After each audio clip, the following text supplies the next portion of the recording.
long front,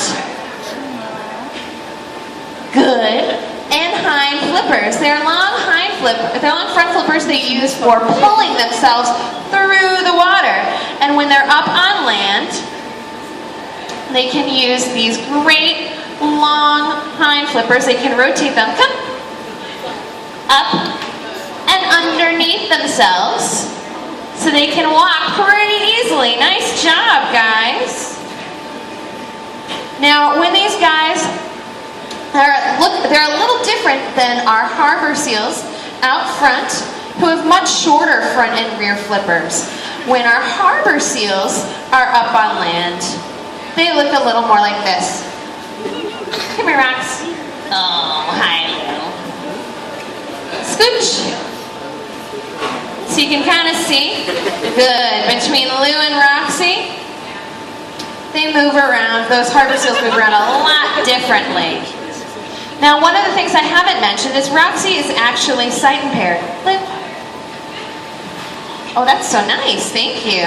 You can see Lou is pretty good at moving around. Come on down. Come on, girls. Come on.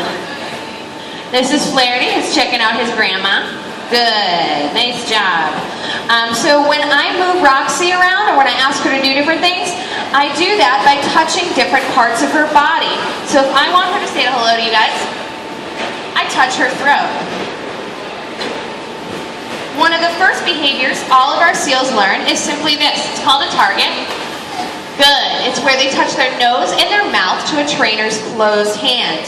And that doesn't seem like it's a really big behavior, but it can allow us to train a whole bunch of different things. Now, one of the reasons I like working with these two is you can kind of see the difference. Roxy here is a grandmother. She's been training for a very long time, so she knows a whole lot of behaviors. Whereas Lou, good, is pretty new to training, so he's still learning a lot of the basics. So for him, targeting, this is called stationing, having him just hold his chin on my hand. Good job, is a big thing. Now, if I wanted to train Roxy how to show off how flexible her neck is, I would start out with that target and just move my hand back and back and back. Good, until she's touching her back. Circle. And eventually I'd be able to fade out that target until she can spin on a signal. Good job. Now some of the behaviors or receiving eye drops or other medication. Now Roxy, since she's a sight impaired seal, does receive eye drops. What I ask her to do is just sit on that target and tilt her head from one side and say the word look. And when she holds her eye nice and open, good, I know I can get that drop in. Now, if you're looking next to me, you can see Zoe is working on some of that targeting. That long pole with the buoy on the end is called a target pole, and it's kind of like an extension of our hand. So Zoe can go over, touch her nose and her mouth to that target pole, and then move over to where the trainer is, and that allows us to kind of move her through.